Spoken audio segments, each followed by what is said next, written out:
Boop, boop, boop. All right. So hey friends, again, family. We're recovering from the Omicron, but still means we still got a quarantine. So, like the title says, toddler, a beautiful toddler napping. So I'll start some streaming. So I'm trying to set into practice where I do my private reading. Here I won't be looking at chats. This is just for me, and then the portion that I do with my local body, the local community I'm part of. Then I just do that. I read that out loud, and then evaluate where I feel like evaluating, teaching where I feel like a teaching, and just be here with you guys. I'm always down. This part I just ask for quiet because I this is my personal reading, and then after that, if you want to engage in whatever conversations, I am absolute game. All right, I'll begin. So if you want to follow along, again, I'm in the Read Scripture app. Um, and we're in the Proverbs 4 through 6.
Oh, what?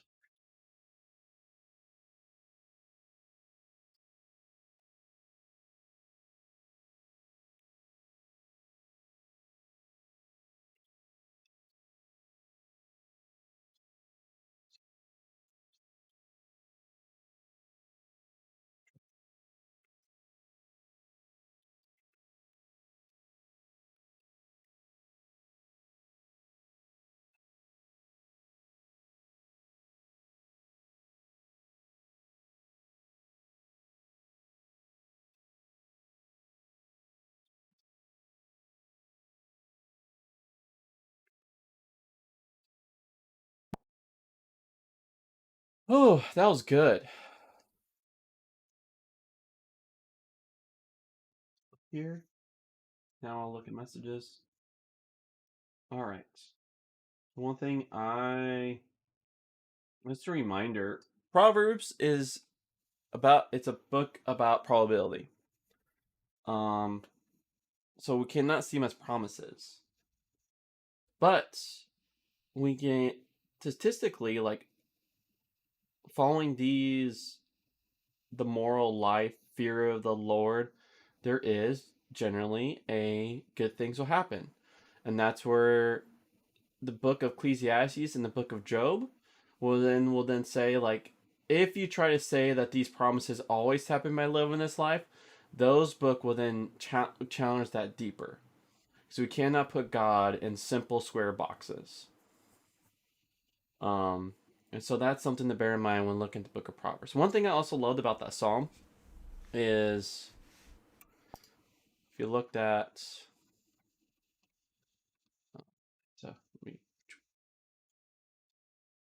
so something to, oh, my Lanta, this is not wanting to, okay, not wanting to, okay.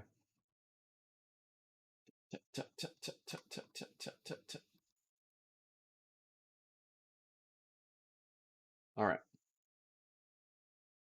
So praise him, all his hosts. Praise him, sun and moon. Praise him, all you shining stars. Praise him, you highest heavens and you waters.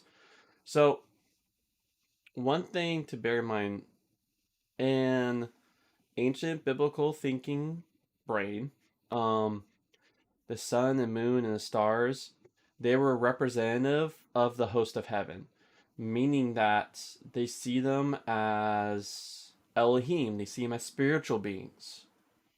That there's not just the sun, but the sun is representative of another spiritual being. And so, especially during ancient times, whenever you look at the stars, you're not just looking at the constellations, you're looking at the Elohims, spiritual beings. And then the error happen is when you go and worship those spiritual beings. And then here in the book of chapter 148 Psalms, they're actually calling on them to praise the Yahweh. Yahweh, if you don't know already, so when you ever see capitalized Lord, that is the God, that is our spiritual being. That's the name that he revealed himself to Moses on the burning bush. So when he says, "Who will send me?" He goes, "I am who I am." Yeah. So when we say Yahweh, we're saying he said, "I am what I am." So because there's only one person who could say yeah, and that is Yahweh. That is he is the only one who can say he is self-existent. And so this is, and as I keep going into this, there's a lot of things that is lost. It's like, and today is this Western thinking. It's kind of like seeing Taco Bell and then you take Taco Bell and you go, this is the best Mexican food. Like, if you never ever tried real good authentic Mexican food, you'd be like, you probably just take it. But unless you try really good authentic Mexican food, and if you're not culturally inept, if I say Taco Bell is the best Mexican food, you'd be like, huh? It's the same thing with our English translation, also just how we're trained in our culture. And I don't want to overload your brain, but I would love having questions. I'll to get deeper into this. There is a lot of things missed in the way we're raised. That when we then take the way we're raised, it's like we're raised being taught that Taco Bell has always been the best Mexican food. It's the same thing when we look at the Bible. We take whenever whenever we see God in the Bible, the word God, it's always referring to God that we worship, that Christians worship. It's a lot more complicated than that. And so yeah. So there's a lot. Man, this is what's great about studying the Bible. Is the more that you study it, the more you learn the ancient context, the more deeper and richer it gets. If you see it as a simple primitive book, nothing to be learned about, then that's the result you get. But when you actually take the time and dive deeper into it, dive deeper into its wrestling with the human condition, its answers for that, it gives life, my friends. Life in the full. All right, so now today is the 18th. Is there something to read today? All right, Matthew 12.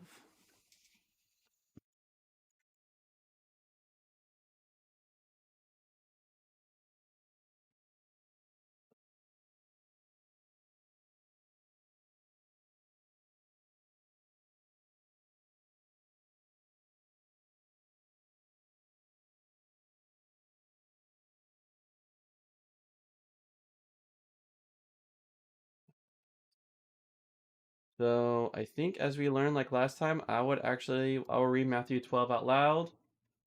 Um, and anytime a question rises, I can generally address it. But also we have a really good N.T. Wright commentary down here because N.T. Wright's just a great biblical scholar. One thing I love about Logos, if you've ever checked it out, is it has much great glorious tools to use in studying what it meant, especially at the ancient times. And then once we know how it understood, especially to the ancient believers, how then we could apply that today. All right. Matthew chapter 12. At that time, Jesus passed through the grain fields on the Sabbath.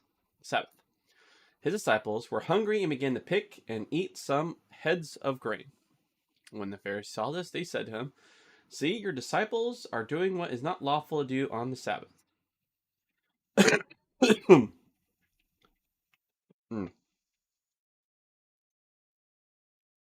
He said to them, "Haven't you read what David did when he and those who were with him were hungry? How he entered the house of God, and they ate the bread of the presence, which is not lawful for him or for those with him to eat, but only for the priest? Or haven't you read in the law that on Sabbath days the priests in the temple violate the Sabbath and are innocent? I tell you that something greater than the temple is here. But if you had known what this means, I desire mercy and not sacrifice, you will not have condemned the innocent. For the Son of Man, oh, there we go, Son of Man is Lord of the Sabbath." So if you don't know this, Son of Man is a title from the book of Daniel where it's crazy. Like, talk about someone who was persecuted. A person was persecuted, and because of his persecution, instead he was elevated to godhood. Actually, God elevated him to right next to him. And so a lot of times people like have a hard time seeing Jesus referring to himself as divinity, but just saying the Son of Man, he is saying he is divinity. So okay, so what's happening here? Um, so the Sabbath day. Actually, you know what? Let's just read. Oh, I would rather read what N.T. Wright says and try to explain it, because he'll do a better job than me. At that time, Jesus went through the cornfields on the Sabbath. His disciples were hungry and they began to pluck. So then this is just N.T. Wright is just using something we understand because luckily, most likely, we don't understand what cornfields look like. I mean, not cornfield, grain fields. But we probably understand, especially in the West, because we always see images of cornfields everywhere, and you just always just dream of running through cornfields. Those cornfield mazes. Um, once it gets around October time. All right. So at that time, Jesus went to the cornfield on the Sabbath. The disciples were hungry, and they began to pluck ears of corn and eat them. When the Pharisees observed this, they said to him, "Look here, your disciples are doing something that's not permitted on the Sabbath." Did you never Did you never read what David did? Jesus replied. When he and his men were hungry, they went into God's house and ate the holy bread, which neither he nor his men were allowed to eat. Only the priests had that right. Or didn't you read in the law that the priest in the temple do things on the Sabbath which are against Sabbath law? Are they guilty? Let me tell you, something greater than temple is here. If you know what this saying means, mercy, not sacrifice, is what I really want. You wouldn't have passed judgment on blameless people. You see the sun. Let me make sure I am not getting past. All right.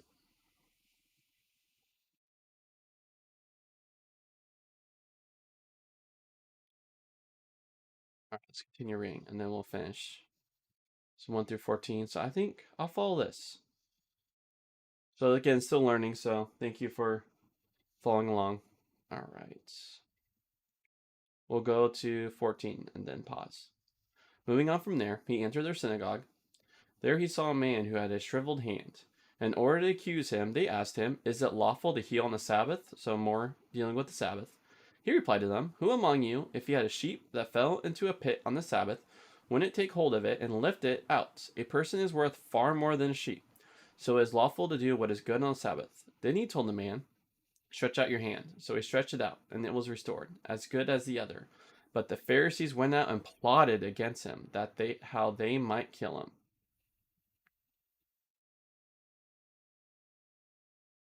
You wouldn't have passed judgment on blameless people.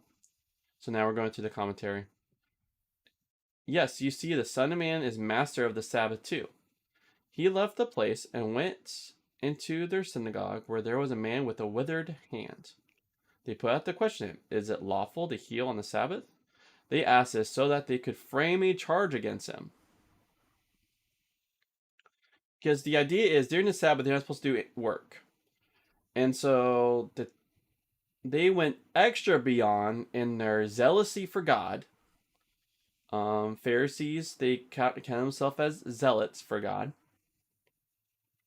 They took that to as far as extent as you can.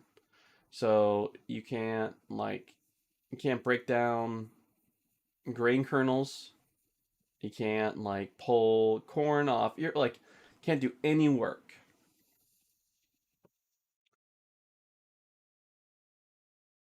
And it's even healing, because healing's work. "Supposing one of you has a sheep," replied Jesus, "and it falls into a ditch on the Sabbath, you'll grab it and haul it out, won't you?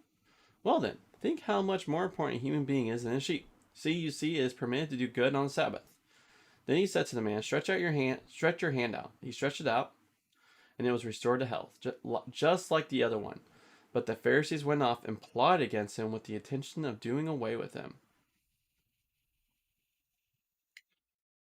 And then here is N.T. Wright's. So this is N.T. Wright just pretty much he is rewording this into a way that probably easier to have understanding what's going on. And then this is his commentary. Yeah.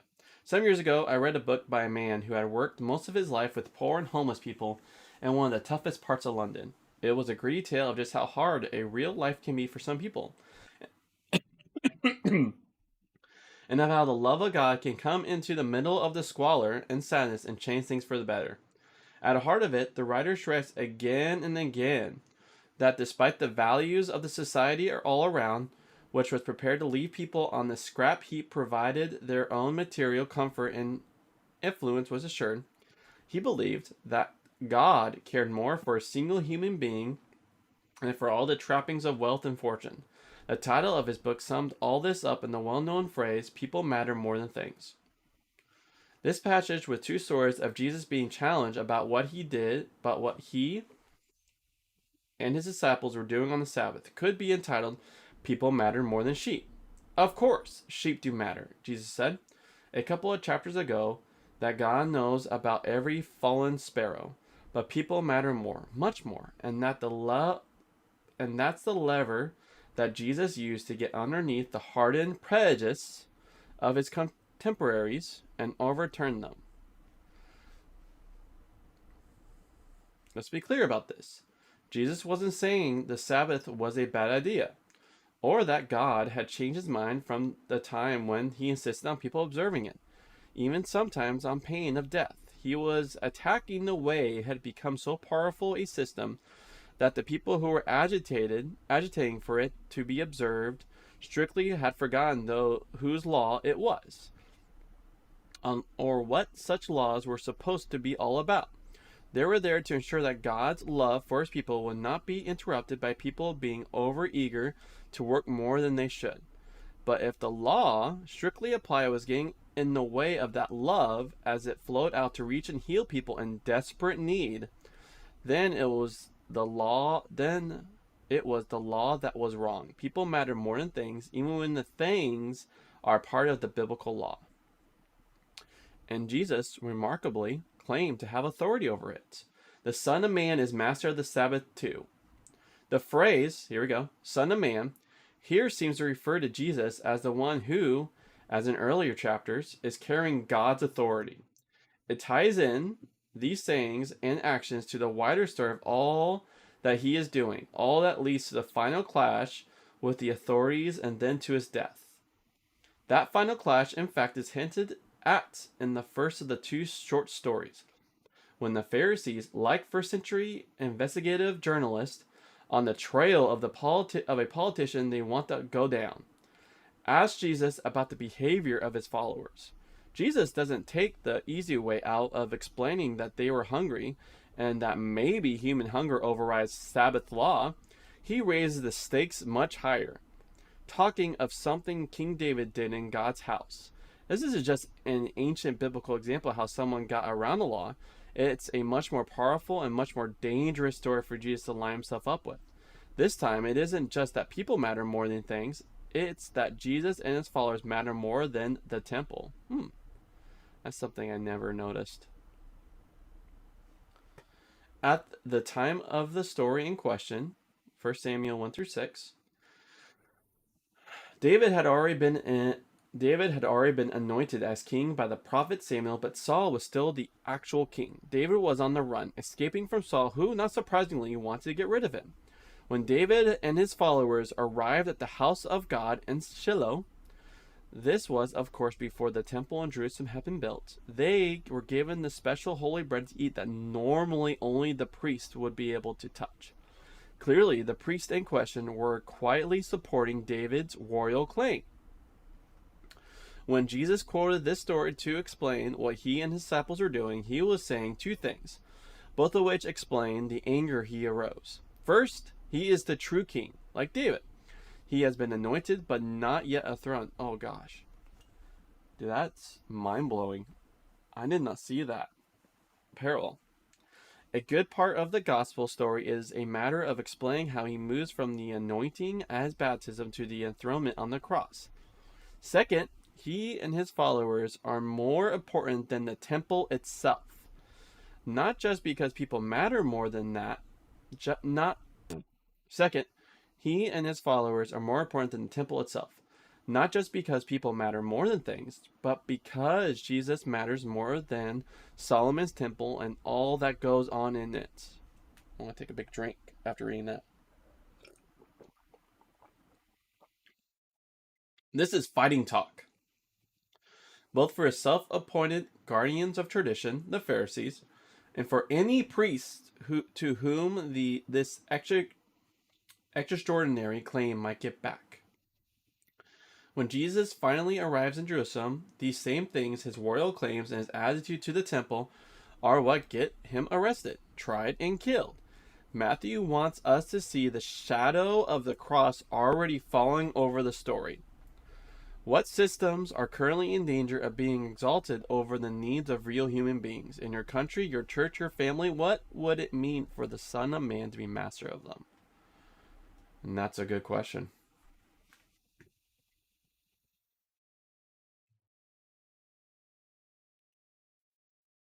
All right.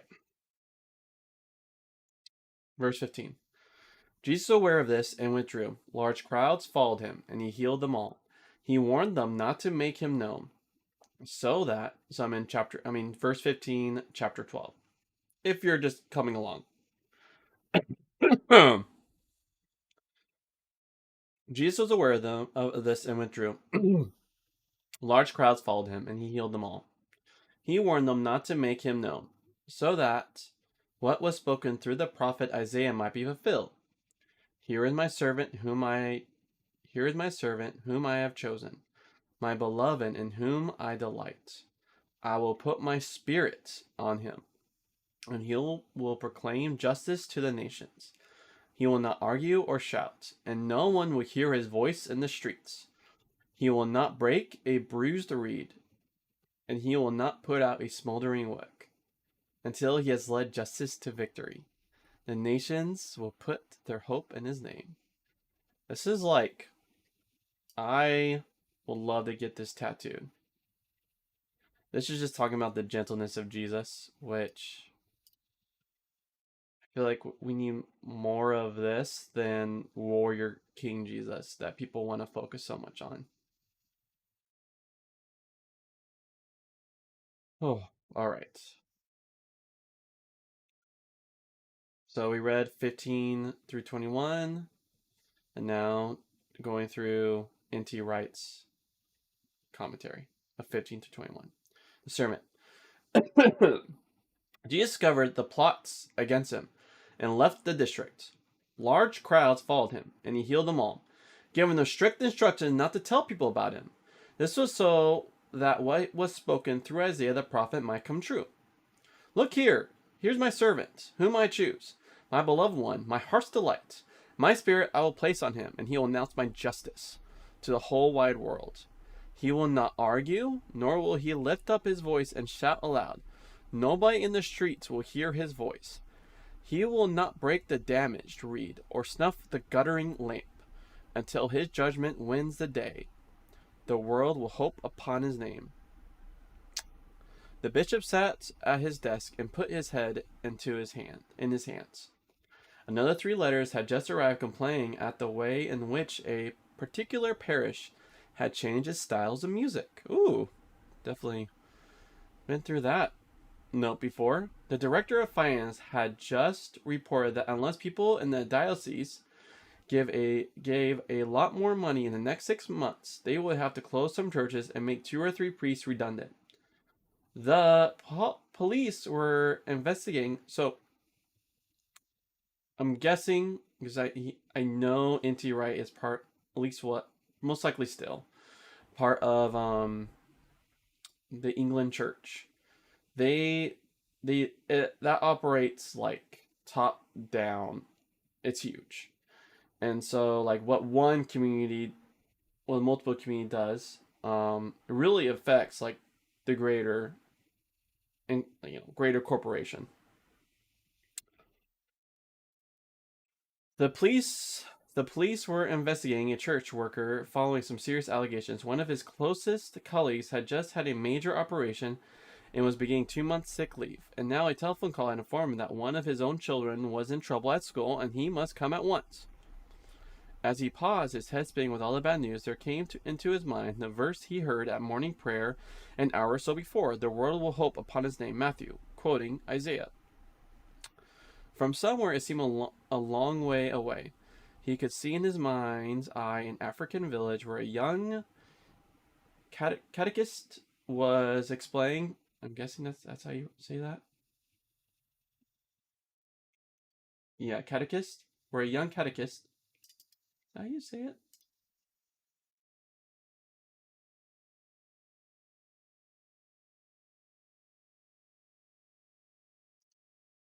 Here we go. Catechist. You're right. Catechist. Thank you. Got here? Where a young catechist was explaining to an eager group what it meant to follow Jesus' costly kingdom way rather than to jump on the bandwagon of popular revolutionary movements. He saw behind them the hospital they had already built, the wells they had dug. Then he saw a huge congregation in Latin America celebrating God's love in the middle of poverty and despair. He saw the dwindling churches of the Middle East surrounded by hostile governments and religious pressure groups, facing problems nobody in the Western world could even imagine. He saw the faces of a young Pakistani couple he visited a few months previously bringing their first child for baptism in a village church some miles outside Karachi. And finally, he saw the teenagers he had confirmed the previous evening in a parish in his own diocese. These stories, he thought, are all telling the story. The story of one man, one name, one hope, one world. Somehow, the letters and the telephone calls and the worrying reports are part of that story as well. Somehow, they belong. And he felt, perhaps, something of what Matthew was trying to tell us in this passage. Here is Jesus, surrounded by pressure on all sides. His own followers don't yet really understand what he's doing. People are badgering him from every direction to heal them, to cast out evil spirits, to be there for them in their every need. At the same time, opposition is growing. Herod is not far away. Religious pressure groups are stirring up trouble. Some are even saying he's in league with the devil. He knows where it's all leading, and still he goes on. And he goes on because he has a story in mind. The story of the servant. Isaiah's story. The most famous story of the most famous prophet. The story of the servant begins in the passage Matthew quotes here. It's taken from Isaiah 42. The servant of Yahweh. It is a strange figure in Isaiah. One who will bring Yahweh's blessing and justice to the world. The task which earlier in Isaiah was assigned to the Messiah, the coming king. But how is the servant to accomplish this task? Not. It's seen by bullying and harrowing Israel and the nations, by threatening and fighting. Rather, with a quiet and gentle work of healing, bearing the love and grace of God to the dark parts of Israel and the world. Matthew looks back over the ministry of Jesus, knowing where it will lead.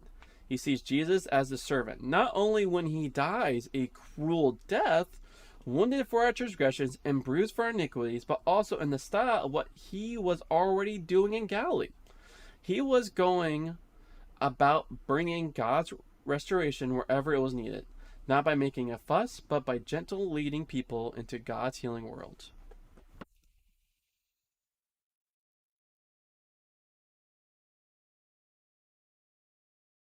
This is a story of one in whose name the nations will hope. Well, they would, wouldn't they? The nations, and the last Israel as well, as becomes clear in Matthew's story, are bent on violence and arrogance. Those who want peace and who work for it are always, in the end, shouted down by those who want more money, more land, more security, more status, and are prepared to fight and kill to get it. Those who are great and mighty in this world's terms make sure their voices are heard in the streets. Those who shout loudest gets obeyed the soonest. But that's not the servant's way. We need that repeated many times, my friend, today. Not more than ever. So too, those who want to get ahead in this world tend to push others out of the way. If they say a weak link, a rod that's bent and could break, a candle that's almost gone out, they will trample on it without a thought. That's not the servant's way. The nations are used to arrogance. Here is a servant who is the very opposite. He is the one shining light, the one hopeful sign. And if the nations can hope in him, then hard-worked and hard-pressed church workers today, and all who come to the Bible and who come to Jesus looking for help, can find fresh hope in him. The bishop raised his head from his hands and looked around the room. All the problems were still there, and he was going to have a hard day dealing with them, but he was part of the story of the servants, and the servant will be with him in all of them, bringing his gentle healing touch wherever it was needed. That was good. All right, we're in 22. The house divided. Then a demon-possessed man, who was blind and unable to speak, was brought to him. He healed him, so that the man could both speak and see. All the crowds were astonished and said, "Could this be the son of David?" When the Pharisees heard this, they said, "This man drives out demons only by Beelzebub, the ruler of the demons." Knowing their thoughts, he told them, "Every kingdom divided against itself is headed for destruction, and no city or house divided against itself will stand. If Satan drives out Satan, he is divided against himself. How then will his kingdom stand? And if I drive out demons by Beelzebub, by whom do your sons drive them out? For this reason they will be your judges. If I drive out demons by the Spirit of God, and the kingdom of God has come upon you, how can someone enter a strong man's house and steal his possessions unless he first ties up the strong man? Then he could plunder the house. Anyone who is not with me is against me, and anyone who does not gather with me scatters. Therefore, I would tell you, people will be forgiven every sin and blasphemy, but the blasphemy against the Spirit will not be forgiven. Whoever speaks a word, take a drink of water. Whoever speaks a word against the Son of Man, it will be forgiven. It will be forgiven him. Whoever speaks against the Holy Spirit, it will not be forgiven him, either in this age or in the one to come. Jesus and Beelzebub. They brought to Jesus a man who was possessed by a demon. The man unable to see or speak. Jesus healed him, so that the sick man was able to talk and see. All the crowds were astonished. "He can't be David's son, can he?" they said. The Pharisees heard this. The fellow only casts out demons," they said, "because he's in league with Beelzebub, the prince of demons." Little interesting thought. When I was sick, I've actually never watched The Exorcist. I'm one of those who not. I don't think demons behind every counter a movie. So I just have no problem personally watching horror movies. So I decided to actually watch Exorcist for the first time. And I'm lucky, so I'm like 40 years removed from it. It was me in the 70s, 80, 90, 2000. So like 50 years. Shoot. 50 years removed from the movie. And so yeah, it's a very, very interesting movie. But Jesus knew the thoughts. Suppose a kingdom is split down the middle. He said to them, "I'll go to wreck and ruin. If a city or a household is split down the middle, it's doomed. And if the Satan drives out the Satan, he split down the middle. So how can his kingdom stay standing? What's more, if I cast out demons by Beelzebub, whose power are your people in league with when they cast them out? Yes, they'll tell you what? But if I'm casting out demons because I'm in league with God's Spirit, well then, God's kingdom has arrived on your doorstep. Look at it like this." That's a really great analogy. Suppose you want to break into a strong man's house and steal his belongings. How are you going to do that unless you first tie up the strong man? Then you can plunder his house to your heart's content. If you're not with me, so to cast out demons, you need a stronger person. So he's saying that's God's Spirit. If you're not with me, you're against me. And that's why, I personally, I don't fear demons. I don't fear spirits. So I got the stronger dude with me. If you're not with me, you're not against me. Unless you're gathering the flocks of me, you're scattering it. So let me tell you this. People will be forgiven for every sin and blasphemy, but blasphemy against the Spirit will not be forgiven. If anyone speaks a word against the Son of Man, it will be forgiven. But if anyone speaks a word against the Holy Spirit, it won't be forgiven, either in the present age or in the age to come. How did they do it? We still looking up at the...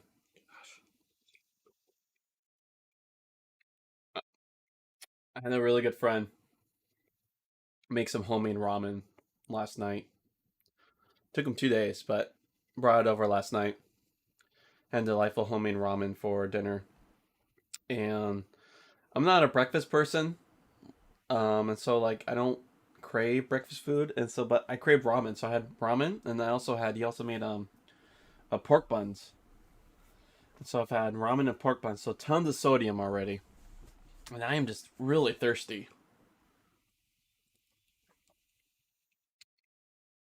We stood looking up at the west front of one of France's great medieval cathedrals. It was massive, majestic, and awe inspiring. At the same time, the overall shaping of the stone was so beautifully worked that it seemed to flaunt in the air, as though it might almost be a gateway into heaven.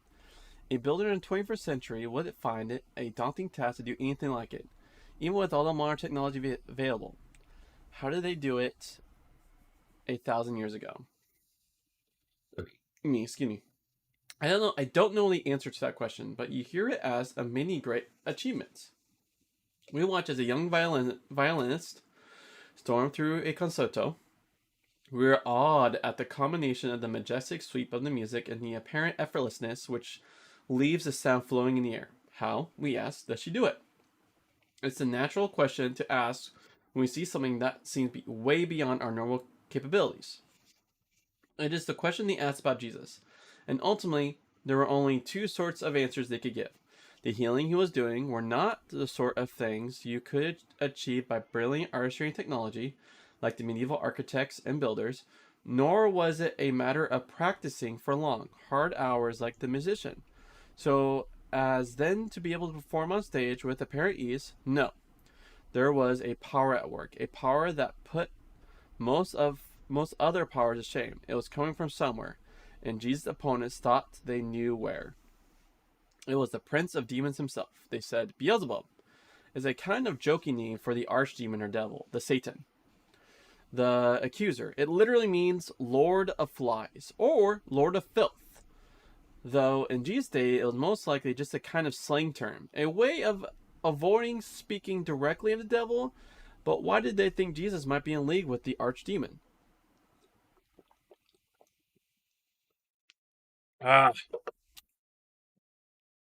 Because the alternative was that he really was acting in the power and spirit of Israel's God himself.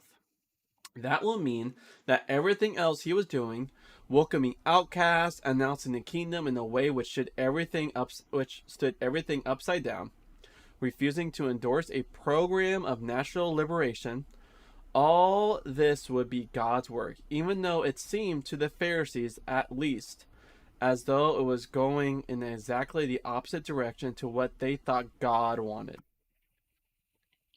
So it wasn't just a very serious accusation, though it was that as well. It was tantamount to a charge of witchcraft.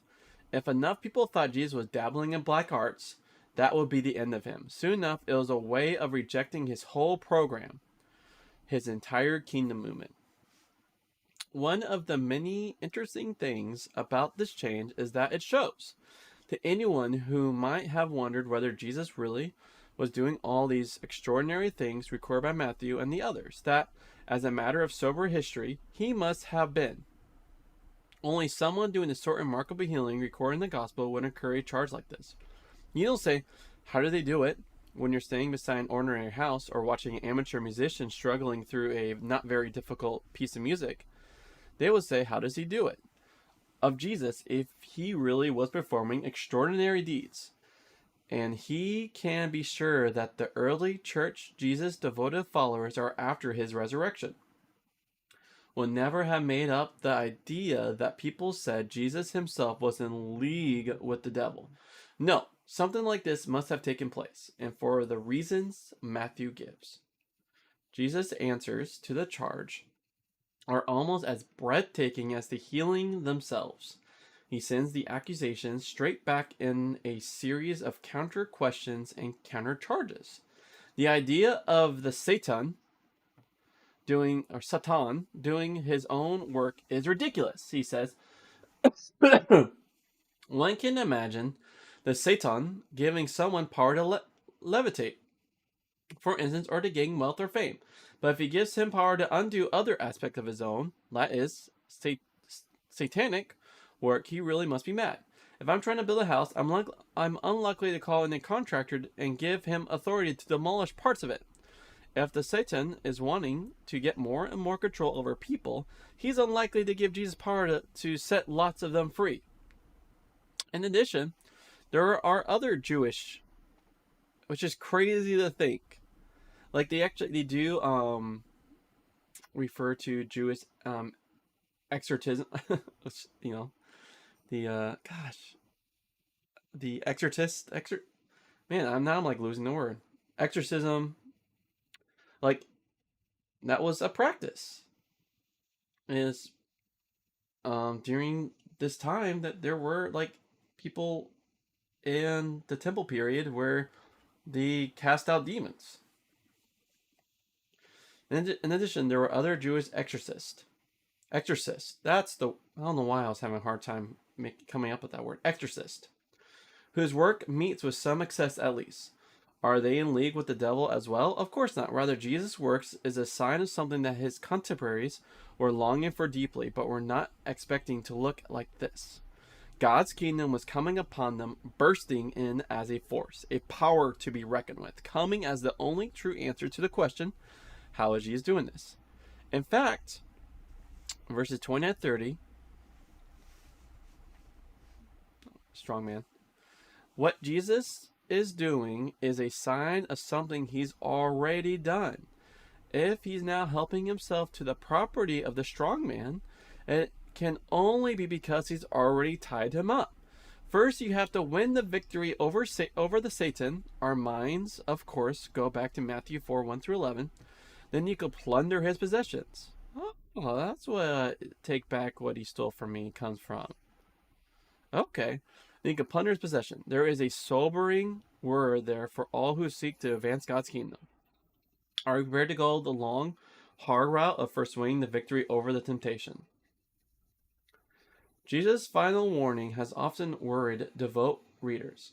How can we know whether or not we have committed this unforgivable sin? Oh my gosh, dude.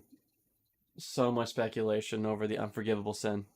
And actually, this is really bright. And I feel like it's really making my skin just hilly. And I don't like that. Ah, that's better. How can we know whether or not we have committed this unforgivable sin? But this saying relates very specifically to what has gone before.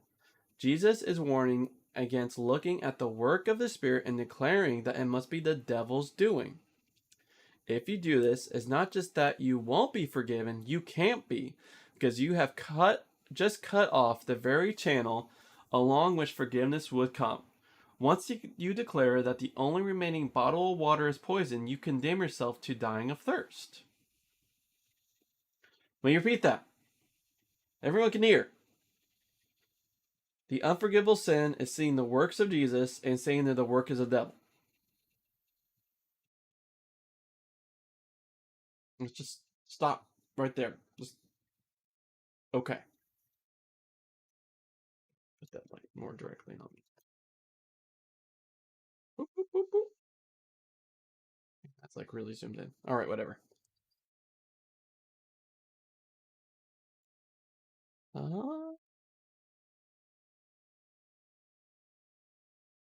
think it zoomed. I think it face. Let's look. Boop. Back on blur. Oh, it's actually not even.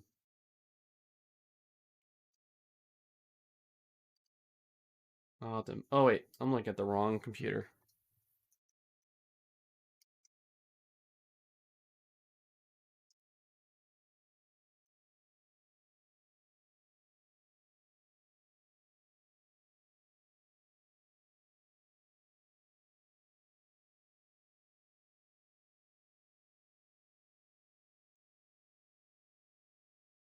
There we go. There we go. Bring that down a bit. That's better. All right.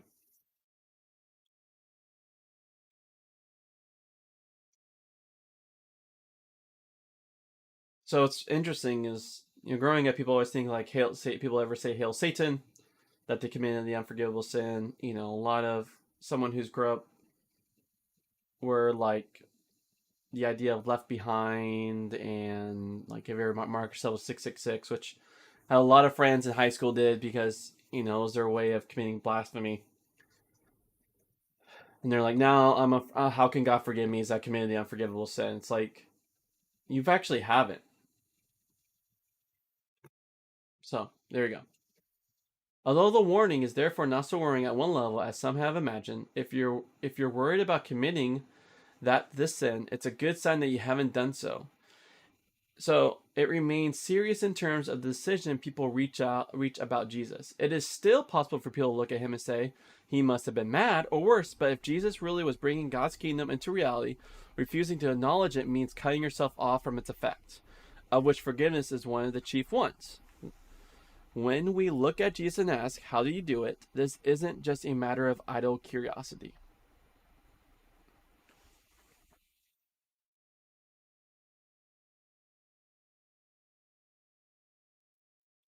All right, and this will be the last part of Matthew chapter 12, and then we'll get in some games maybe before Bailey wakes up. Easier make. So verse 33.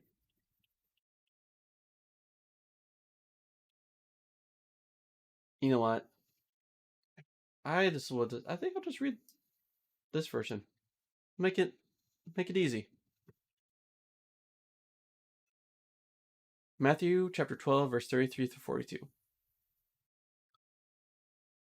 You must make up your mind between two possibilities. Jesus went on. Either the tree is good, in which case its fruit is good, or the tree is bad, in which case its fruit is bad. You can tell the tree by its fruit, after all. You're a family of snakes. How can you say good things when you're bad inside?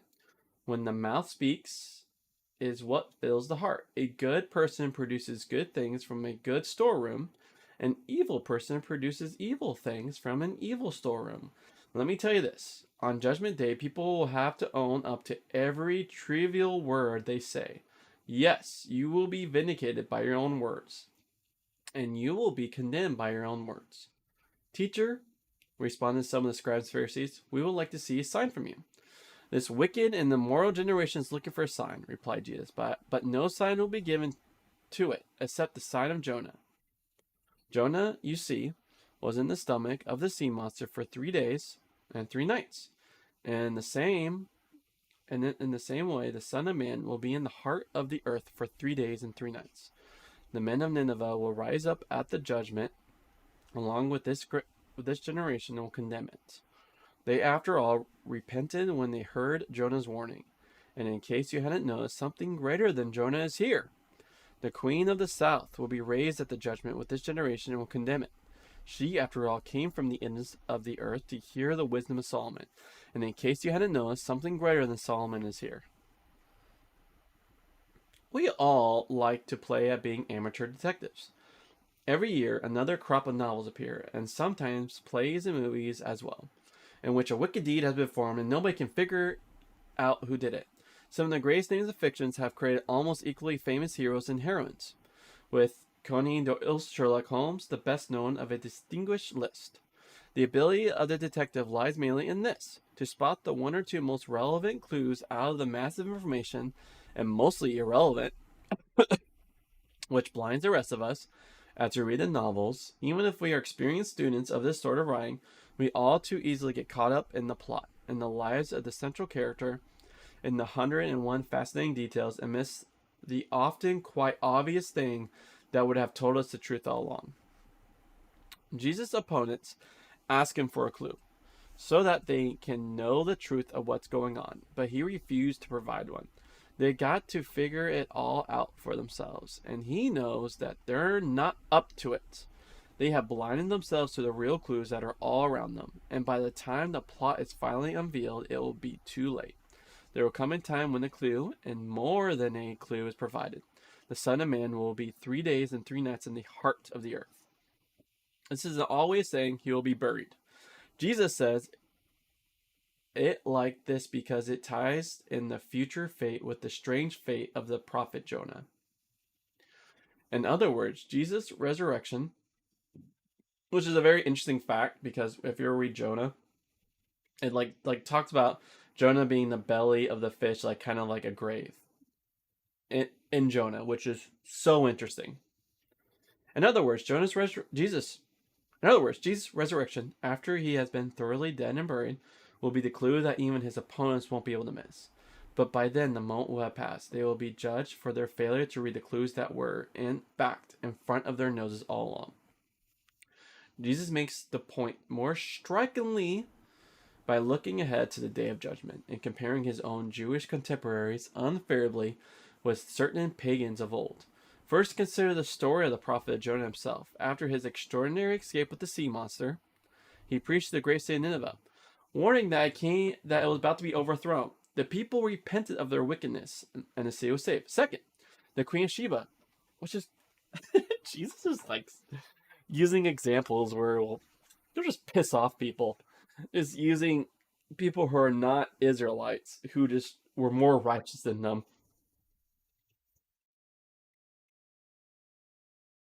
The Queen of Sheba came, according to 1 Kings 10, from far away in southern Arabia to listen to the wisdom of King Solomon, repeatedly the wisest king of all antiquity. The people of Nineveh and the queen were both responding to the revealed message of the God of Israel. In the one case, through a prophet, and in the other, through a king.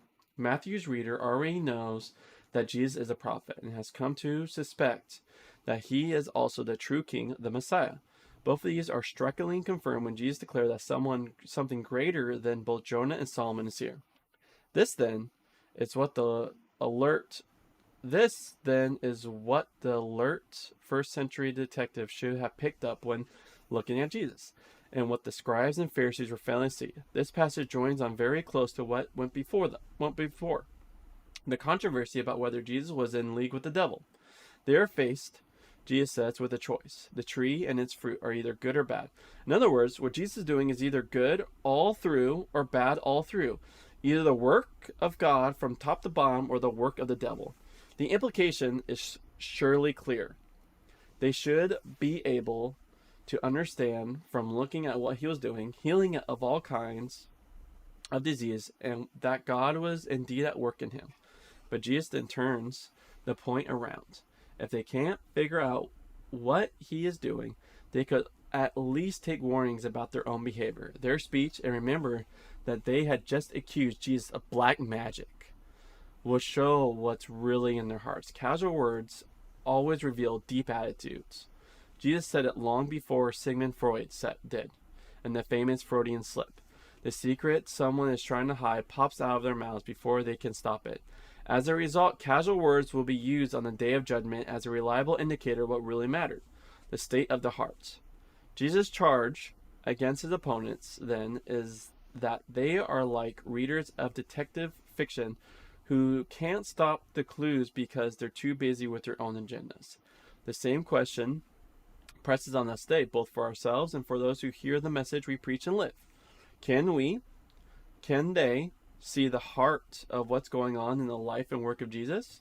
And can we see, too, the heart of what's going on in the church and the world today? On Judgment Day, will the ancient pagans who listened to Jonah and Solomon have to say that we missed the big and obvious clue while they picked up the smaller ones? Matthew chapter 12, 4 through 50. Jesus' true family. When the unclean spirit goes out of a person, Jesus continued, it goes wandering through waterless places, looking for somewhere to rest, and doesn't find anywhere. Then it says, oh, go back to my house, the one I left. When it gets there, it finds it standing empty, clean and tidy. Then it goes out and collects 7 other spirits to join it, spirits worse than itself. They go in and take up residence there. The poor person ends up worse off than they were to start with. And that will happen with this wicked generation. Suddenly, while he was speaking to the crowd, his mother and his brother came and stood outside, hoping for a chance to speak to him, which they thought he was mad. Look, someone said to him, your mother and your brother are staying outside wanting to speak to you. Who is my mother? Said Jesus to the person who had spoken to him. Who are my brothers? Then he stretched out his hands toward his disciples. Look, he said, here are my mother and my brothers. Yes, anyone does what my heavenly Father wants is my brother, and my sister and my mother. One of the saddest moments in my pastoral ministry came some years ago when I was contacted by a man in prison. He was coming towards the end of his sentence, having served some years for serious business fraud. During his time in jail, he had thought a lot and read a lot. He had come, so it seemed, to a genuine Christian faith. He wanted to learn Greek, so he could study the New Testament and to take up other parts of theological study. I and other helped him all we could. He seemed genuine, sincere, a good student, humble and eager to learn. Then, when he was released at the end of his sentence, I started to hear disturbing things. He had forged some references to try to get a job. He was using false identities. When I confronted him about it, he waved it away. It was all a muddle, he said, caused by someone else, and was sorted out now. I never heard from him again. Alas, the house had been swept, tidied, and put in order. But the habit of lying, of creating false worlds and living in them, had returned at once, and the good resolutions of his humiliating jail term had all disappeared. Of course, there are many people who succeed in making a genuine, lasting personal reformation after being punished for criminal activity. It does happen. But the story illustrates all too well the point Jesus was making. Reformation needs to be long-lasting to be genuine. He wasn't just talking about individuals, but about the whole generation of people, his contemporaries, people who heard his preaching and saw what he was doing. In what sense did they need to reform? There had been various attempts in the previous years to bring about revival or renewal in Judaism. 200 years before Jesus' day, there was a great upheaval after a pagan ruler, Antiochus Epiphanes, the megalomaniac king of Syria, had turned the Jerusalem temple into a pagan shrine.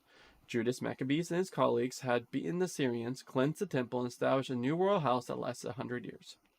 But it didn't solve the problem. Israel remained sinful and compromised, which actually is a big repeated theme in Israel's history, even in the Bible. In the Old Testament or First Testament, where after every reform, they're still deeply corrupted. At least two groups then tried their own reformation, attempted to get to the heart of the problem. The Pharisees began as a pressure group trying to get people to keep the Torah more thoroughly and completely with a view to liberating Israel inside and out from every kind of paganism. The Essenes were an even more rigorous sect, living by their own strict rules. Then in the years before Jesus' birth and while he was growing up, Herod and his family were building the temple, making it one of the most beautiful buildings anywhere in the world. Many believed that Yahweh, Israel's God, had abandoned the temple long ago. Maybe he will now return. Not so, said Jesus. This generation is like a person who has been... Oh, gosh, why am I having a hard time with this word right now? Exorcised. Exorcist? No, exorcist. Exorcised? Yep, exorcised. Oh, I hope I'm saying it right. But the demon may return and repossess with several others. All right, you had your great revolution, and it worked in its way. You have swept and cleaned as best as you can. With new programs of Torah teaching and personal piety, the temple itself is standing there in working order, but it's still empty. The demons will return, and this generation will end up worse off than it was before. It isn't difficult to work out what Jesus meant by all this. His point was not to describe what normally happens when someone is exorcised. Am I saying an exorcist? I'm going to look that up. Because I am a silly goose and I have a hard time.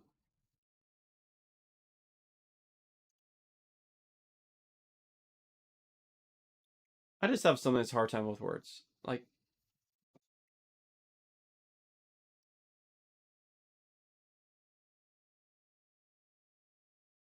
oh,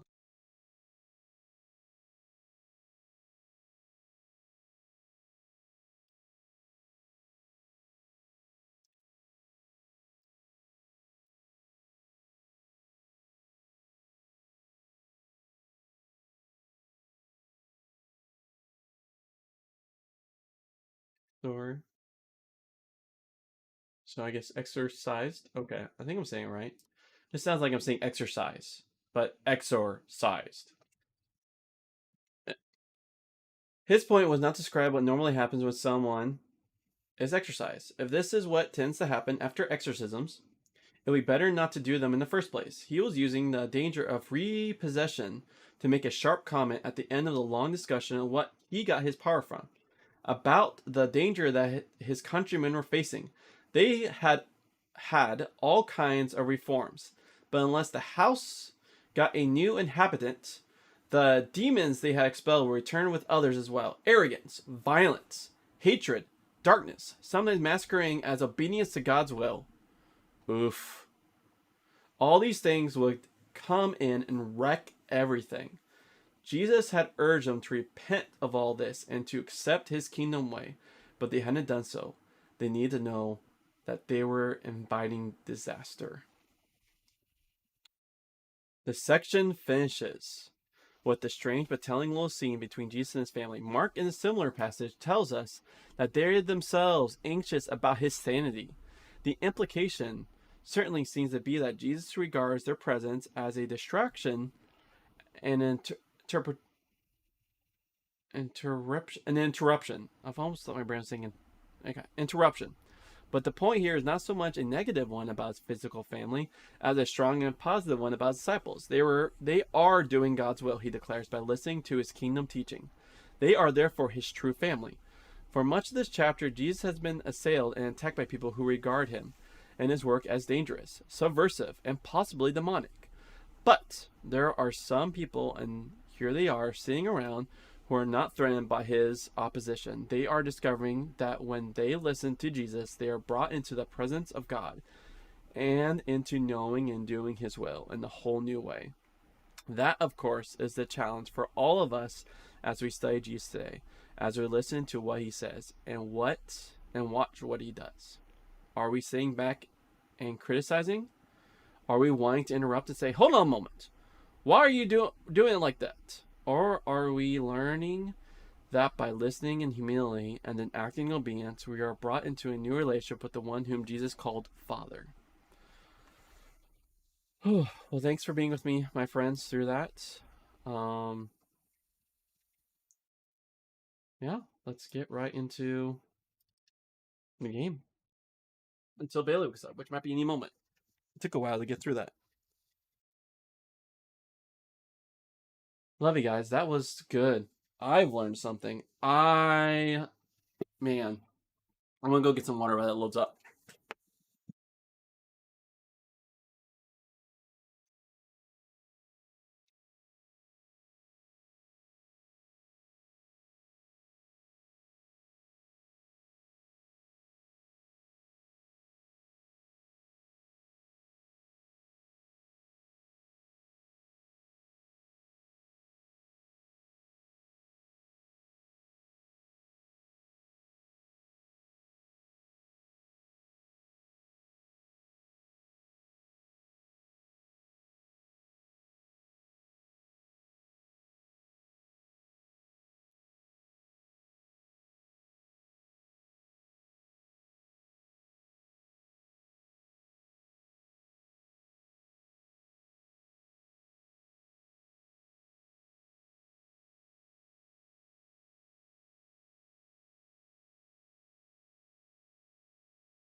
I'm back, friends.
this about? Change of plans. Go to the pillar. We'll explain there. Hurry. Gigia. Change of plans? The S7 pillar? Otherwise known as the roof of the slums. Follow me, guys. Why does he need us to hurry? I don't like the sound of this. Well, if you ask me, it's high time things picked up around here. You like living in the fast lane, huh? Yeah, I'm not your garden variety Wu-Taian. I'm a rare bloom. More like a mutant. Ooh, I'm so gonna use that. Almost there. Hey, that's Gigia. You're right. Hold up. Hey, I'm talking to you. Answer me. Well, look, a Moogle. Stop! I gotta help. You two go after Gigia. I'll head back and tell the others what happened. That way. Boss, we might not be back for a while. Best to stock up before leaving. Do you have any idea what Gigia actually did? Whatever it was, he probably did it for us. Well, now I feel bad. No time for that, boss. Right.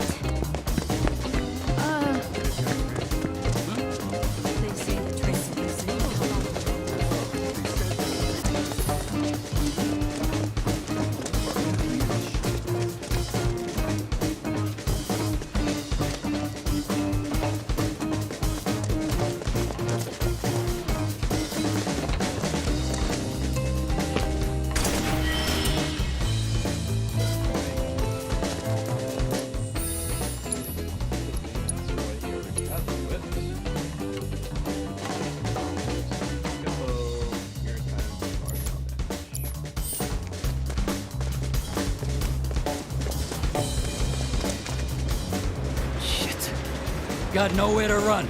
Tell us what you know. Now! How about later? I'm not stupid.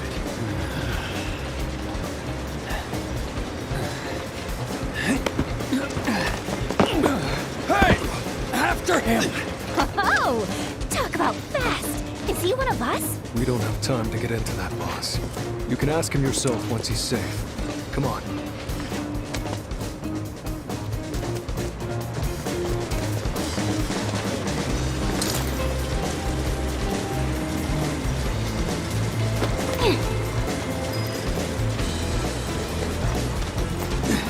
Got grit, I'll give you that.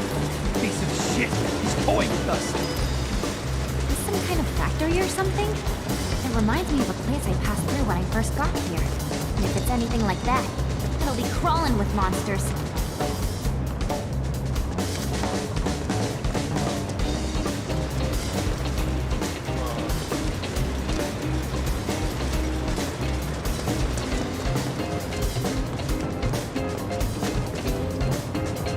Bet I can finish them off first.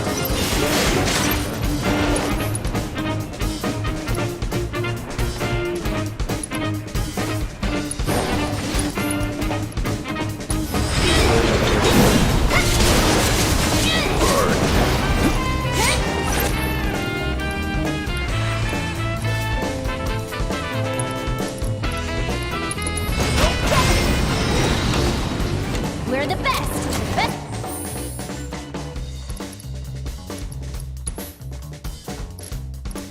Here we go.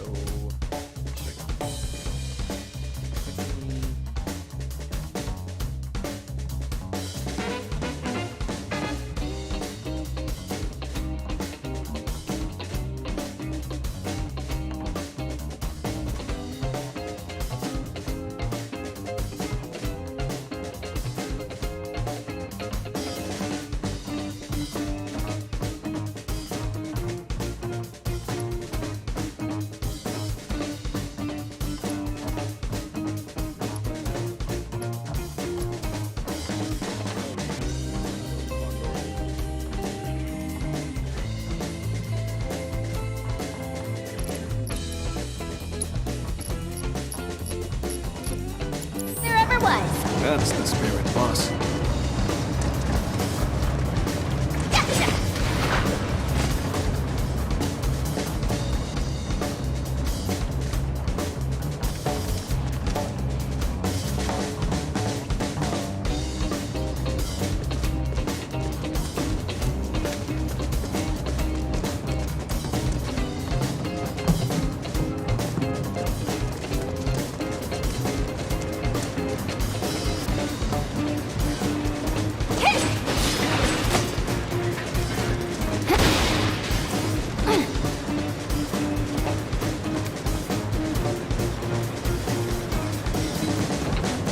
can finish him off first. Get lost!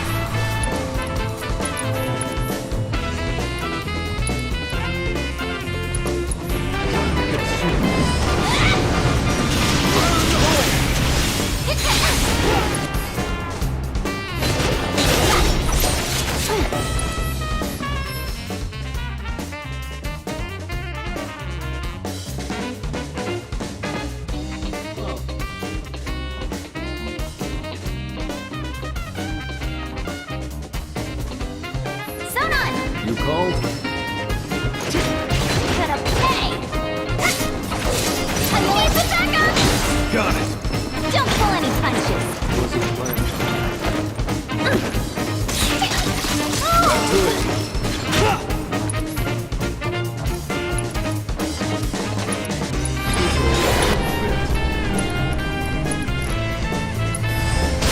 No biggie. This is nothing. I sentence you to a beating. Effective from Nervo, does it?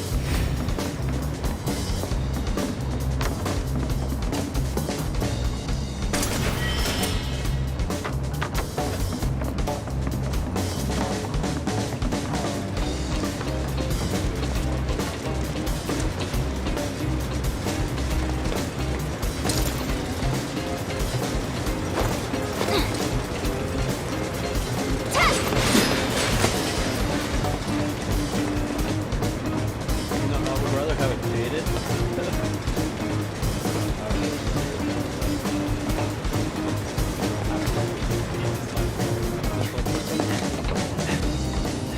Sorry! Damn it. We should radio the other squads. Aha! Been looking for you. The hell? Oh, you're bruising for a bruising. Come on.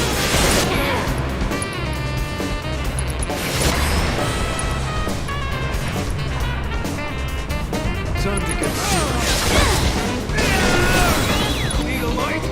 I sentence you to a beating. Effective from sleep time. Not too shabby, Sonon. Back at you, boss.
local, remember?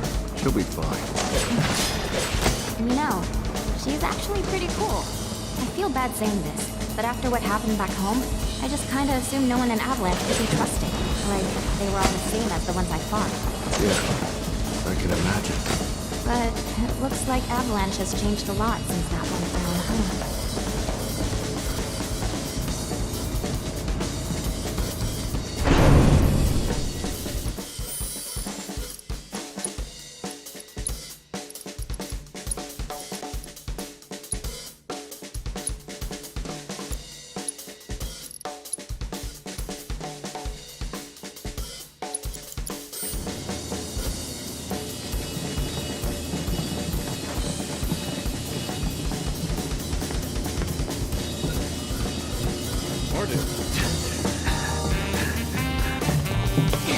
Come on.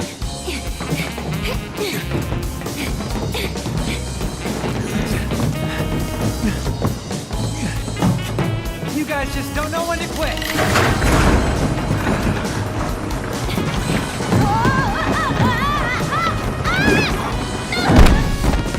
That stings. Alright, now you've done it. When this is over, you're getting it good.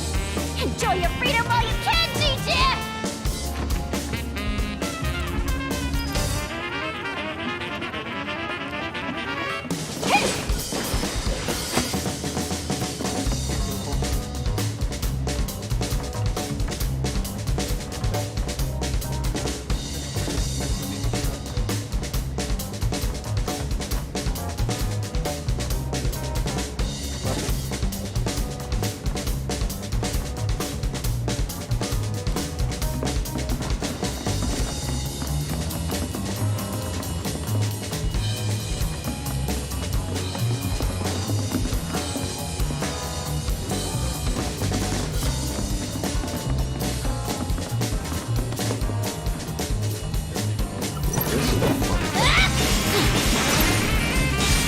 Let's do this!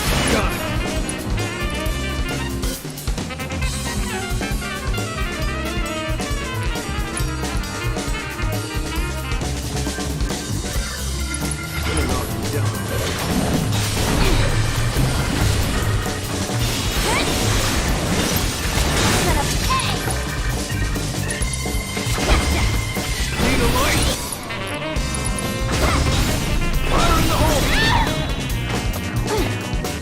I sentence you to a beating! Not good.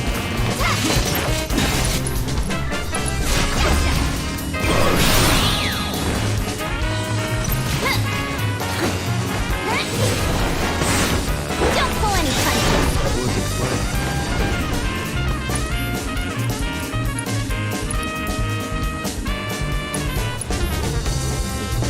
Don't pull any punches!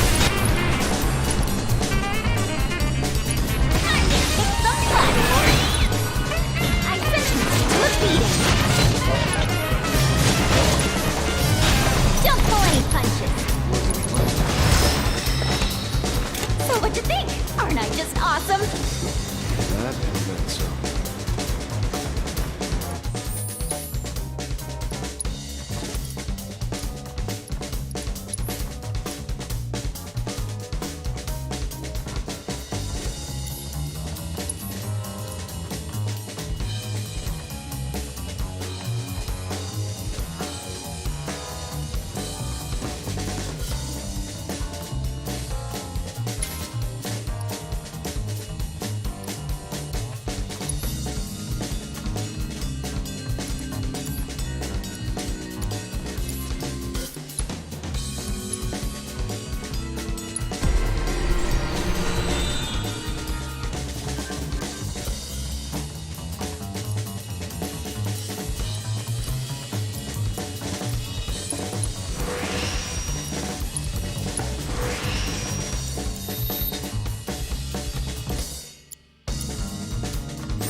Alright. Alright guys, my little daughter's up. And I'll be on tonight. Around 7:38. When my baby girl goes down. I get running to the game. Yeah, I do that daily reading.